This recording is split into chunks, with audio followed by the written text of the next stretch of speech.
All right. So how's it going? Happy New Year. I haven't seen you until now. Oh yeah, some people are here for the first day. Yeah. So yesterday we talked about one-to-one and onto and what that means. Remember, one-to-one means each y value is used only a single time, and onto means that there's every number in the second set is being used as a y value. Any questions about that stuff? Okay, so today we're going to talk about domain and range.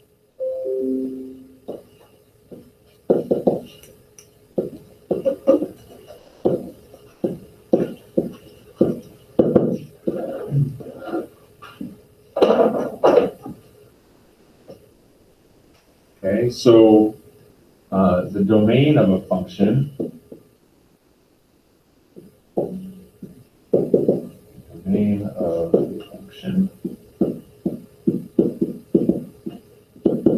is the set of all x values used.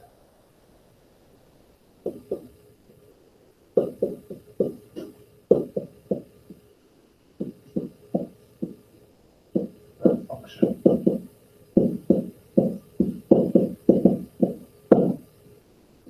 Okay, that's the domain. So for certain representations of functions, it's super easy to find. Like if it's just a collection of points, you just look at the x values that are being used, and that's the domain. If it's an arrow diagram, you just look at the numbers per set excuse me, that have arrows coming out of them. Those are the numbers that are being used, right? So that's super easy. So I'm just going to focus on finding the domain graphically and finding the domain of an equation, okay, algebraically. So to find the domain graphically, you just have to like look at the, actually, let me actually use graph paper. Actually, no, not yet. So you just have to look at the function and decide which x values are being used. Like for example, if it's a logarithm graph like this, okay, and you know that it never crosses the y-axis, but it gets closer and closer to the y-axis, right? Then you know that there's no negative x values that are being used, and you know that 0 is not being used, but everything that's positive is getting used. So here you just say the domain would be the set from 0 to positive infinity. Thanks. Okay. And 0 is not included, right? Because 0 is, this graph never crosses the y-axis. If 0 was being used, the graph would have to intersect with the y-axis at some point. So this would be the domain. You just have to look at the graph and decide which x values are being used, okay? If it was like a square root graph, something like this, half a parabola opening to the right, in this case, the domain would be the set from 0 to positive infinity, but that includes 0, because this graph actually intersects with the y-axis right at the origin. You can take the square root of 0. Okay?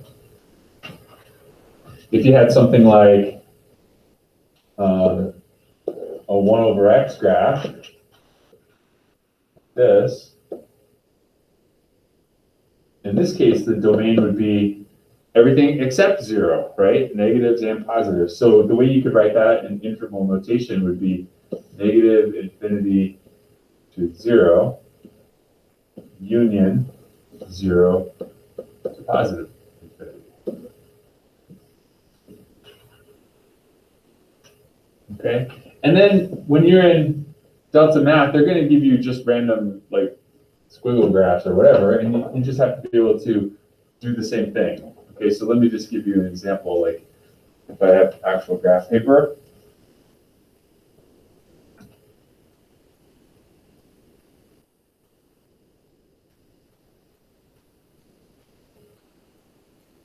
if I have actual graph paper like this, and I just gave you like a random graph on it, like suppose the picture was like something like this, and that's the whole graph.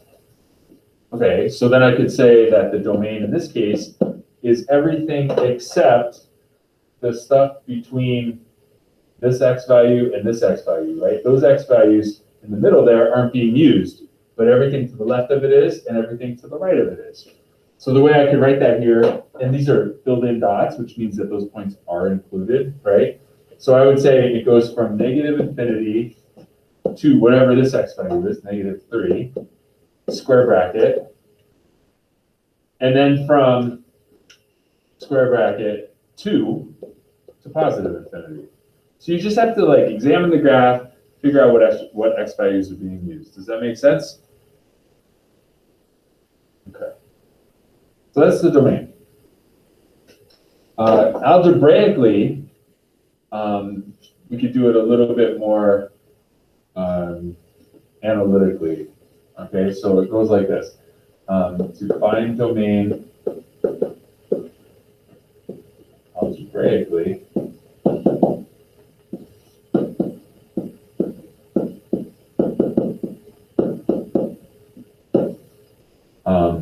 you just have to think that there's actually just a few things that you can't have. And as long as those things aren't occurring, then the domain is going to be everything else. Okay, so to find the domain algebraically, consider what cannot occur.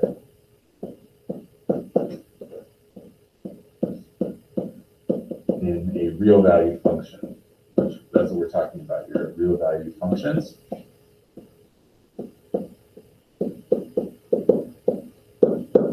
There's really two things that can't occur in a real value function. The first thing that can't occur is you can't have a zero denominator.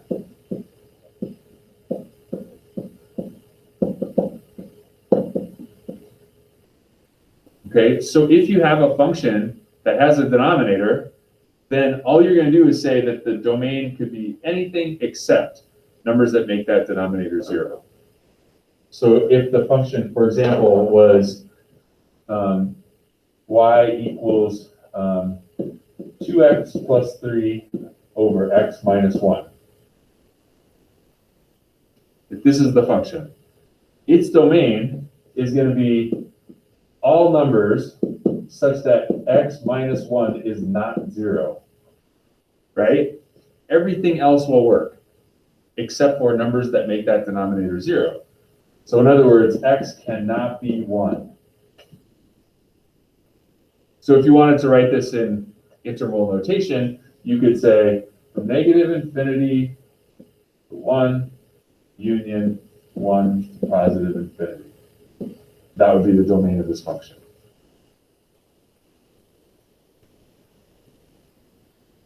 If the denominator was a little bit more complicated, you would just do the same thing. The algebra would just be a little bit more complicated. Like if I have something like f of x equals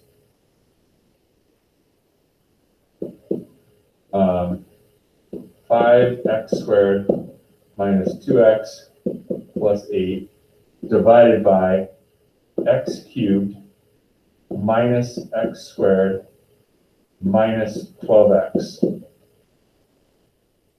So that's the function.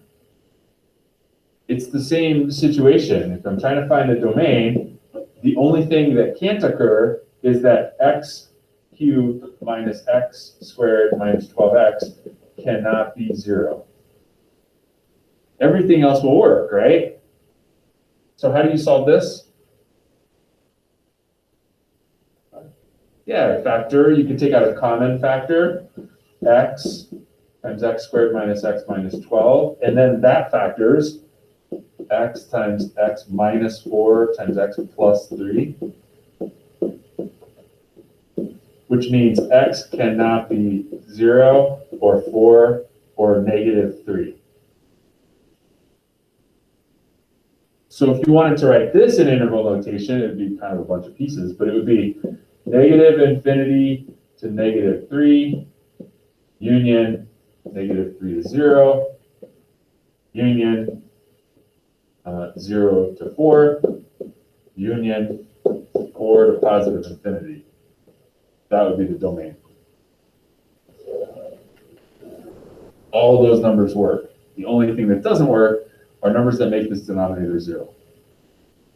Does that make sense? Okay. So that's the first thing that cannot occur in a real value function. You can't have a 0 denominator. The second thing that you have to be aware of is you cannot have a negative under a square root if it's a real value function, right? So you can't have, and actually more generally than that, you can't have a negative radicand. That's what the stuff underneath the radical is called. A negative radicand under an even root, any even root.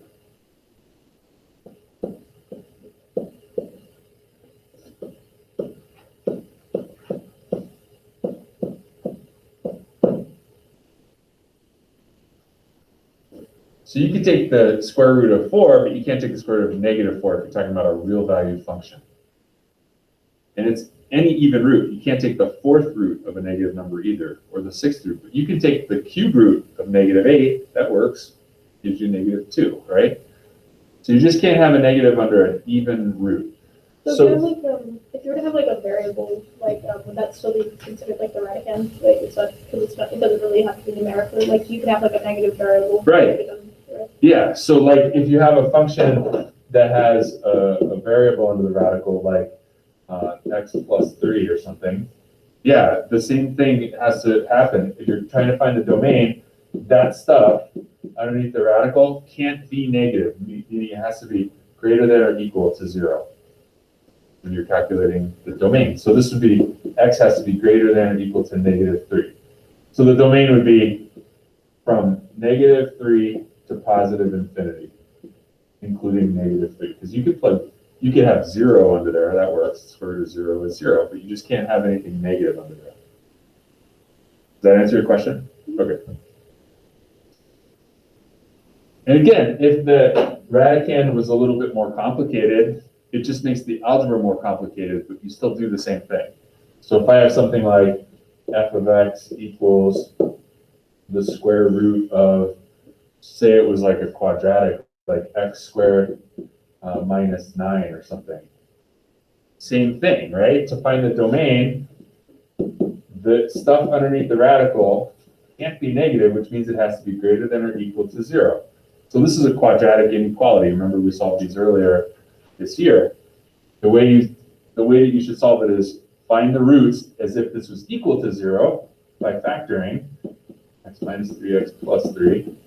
So the roots would be negative 3 and positive 3. Right? Then draw a little sketch of it. This is a parabola that opens upward. I know that because it has a positive leading coefficient. And it crosses the x-axis at negative 3 and positive 3. So that's what this picture looks like. If I'm trying to determine when it's greater than or equal to 0, greater than means above the x-axis. So it could be this little piece of it right there, or it could be this little piece of it right there, right? Those are the pieces where it's greater than or equal to 0.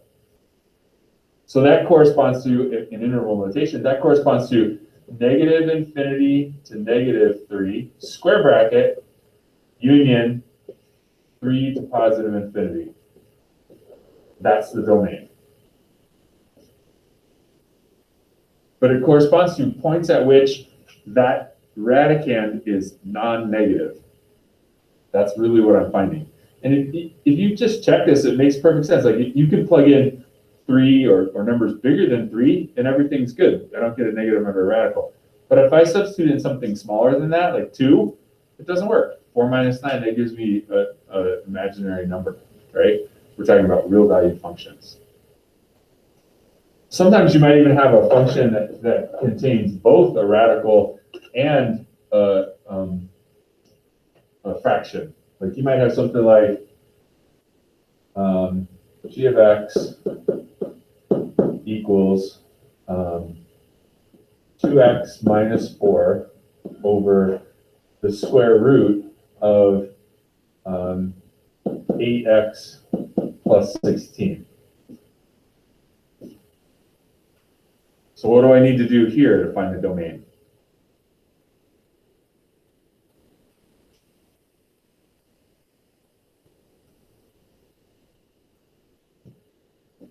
What equation or inequality or whatever do I need to solve?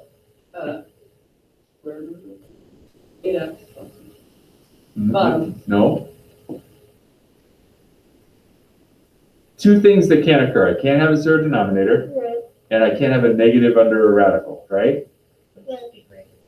Yeah, so this stuff just has to be greater than 0. 8x plus 16, the radicand, has to be greater than 0. It can't equal 0 now because it's in the denominator. If it was in the denominator and it equaled 0, that means the denominator would be 0, right? Right. No good. That's what you meant. Was my question not clear? I just didn't really get what you meant. Okay. Yeah. Wait, so you just completely neglect the radical? Yeah, just like I did up here, like right up here, I neglected the radical, right? The stuff underneath the radical is what's important. It can't be negative. But here, more than it can't be negative, it can't be 0 either, right?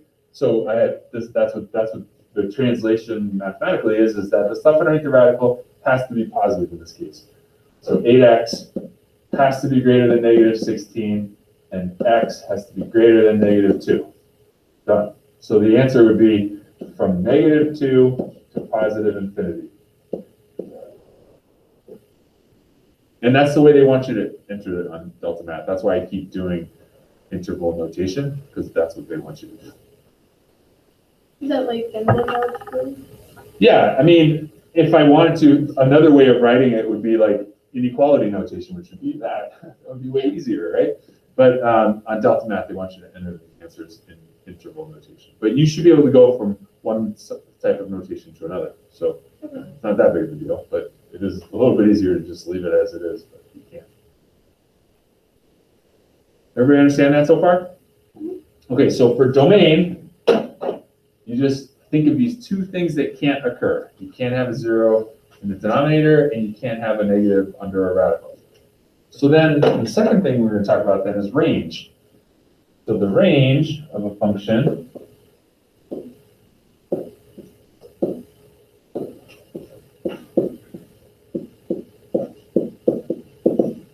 and actually you can talk about domain and range of non-functions too. Like it could be a circle, and you can talk about what x values are being used and what y values are being used, right? That's not a function. But just in general, the range of a function is the set of all y values used.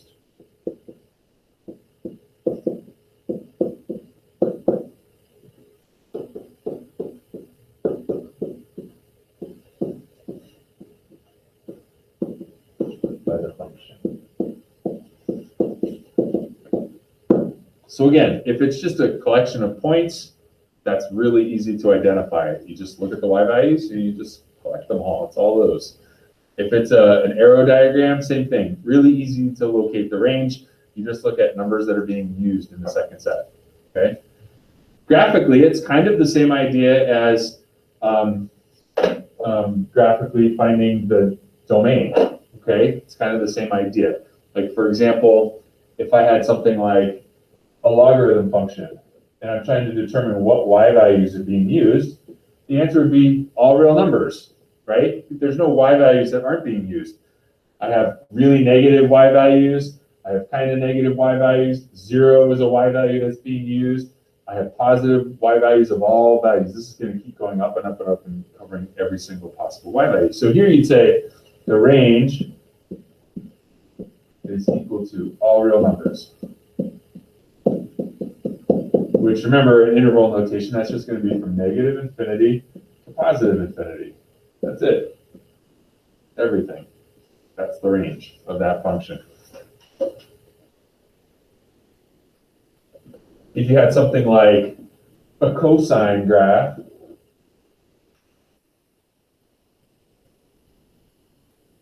what's its range?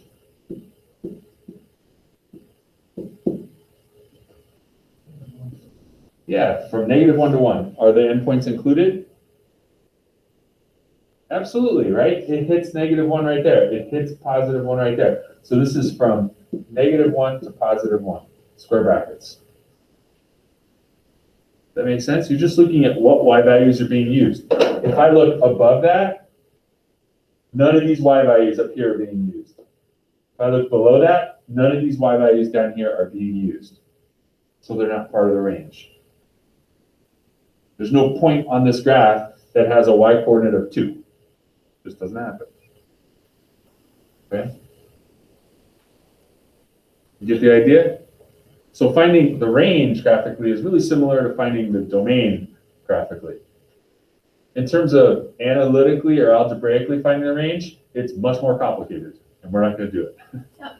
Okay? We'll talk about it a little bit next year, take calculus, but it's much harder to find. Okay? Any questions about that? So on tonight's homework on Delta Math, it's just called domain and range. You have to find the domain of any type of function and the range of any type of function except equations. Okay? That's it. All right, that's all I have. Stop recording.